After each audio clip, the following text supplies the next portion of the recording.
ভোর ৫টায় যে ম্যাচ রয়েছে সেই ম্যাচে পর্তুগাল আসলে কি করতে পারে বা পর্তুগালের যে ফ্যান রয়েছে তার প্রেডিকশন কি রয়েছে, কি হতে পারে? খুব ইজিলি জিতবো। ইজিলি জিতবেন কেন মনে হচ্ছে? কারণ আমাদের মিডফিল্ড, ডিফেন্স লাইন আপ সবটাই ঠিকঠাক আছে। তো ক্রোয়েশিয়ার সাথে খেলা, তো ক্রোয়েশিয়া হচ্ছে ওই মদ্রিচ, তারপর আদার্স যে প্লেয়ারগুলো আছে তার অনেকটাই বয়স হয়ে গেছে, তো না জেতার কোনো কারণ দেখি না আজকে। মানে হচ্ছে এটা কি অঘটন থেকে ঘটন হবে নাকি ঘটন থেকে অঘটন? না, যদি অঘটন হইতো, কিন্তু আমরা বিগত দিনে ৩-৪টা ম্যাচের মধ্যে আমরা অনেকটা সতর্ক হয়ে গেছে আমাদের দল বা প্লেয়ার সবগুলা, যে অঘটন দেওয়ার কোনো সুযোগ দেওয়া যাবে না। রোনালদো বলেছে সে কামব্যাক, আসলে কি সে কামব্যাক করতে পেরেছে?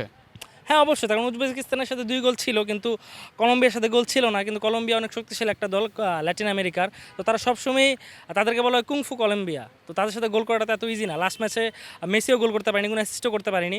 আবার কোপার ফাইনালে প্রায় 15-20 মিনিট খেলার পরে মেসিকে উঠে যেতে হয়েছে।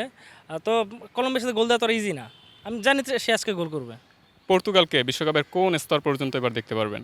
চ্যাম্পিয়ন ছাড়া কোনো অপশনই নেই। অপশনই নাই, প্রতিবারই থাকে না কিন্তু তারপর হয়ে যায়। প্রতিবার থাকে না, কিন্তু এবার থাকার সম্ভাবনা। পর্তুগাল না পেলেও ব্রাজিল পেলেও সমস্যা নেই, একজন পেলেই হয়েছে। স্টার কি যুক্ত হচ্ছে? স্টার যুক্ত হওয়াটা তো আসলে পর্তুগাল ২০০২ সালের আগে, রোনালদোর অভিষেক হওয়ার আগে বিশ্বকাপ খেলেছে মাত্র 5 বার। কিন্তু রোনালদো যখন পর্তুগাল দল ইনক্লুড হয়, তারপরে তারা কখনো বিশ্বকাপ থেকে বাদ পড়েনি। তো পর্তুগাল যে বিশ্বকাপ জিততে পারে, এই বিশ্বাসটাই ওর ভেতরে লালন করেছে রোনালদো। সুতরাং আমরা যদি বিশ্বকাপের কথাটা আলাদা রাখি, বিশ্বকাপের কোনো সময় হট ফেভারিট হিসেবে পর্তুগাল অংশগ্রহণ করেনি, শুধু এবার ছাড়া। তো রোনালদোর লাস্ট বিশ্বকাপ, তো সেই হিসেবে তাদের হট ফেভারিট ধরা হচ্ছে।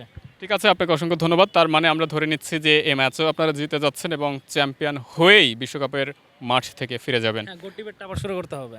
রাইট, ওকে, আমরা সেই আশা করতেই পারি। সো তার বেশ কনফিডেন্স রয়েছে যে এবার বিশ্বকাপে তারাই চ্যাম্পিয়ন হচ্ছেন এবং পাশাপাশি এই যে নেক্সট ম্যাচ আছে ক্রোয়েশিয়ার সাথে, সেখানেও তারা জিতবেন।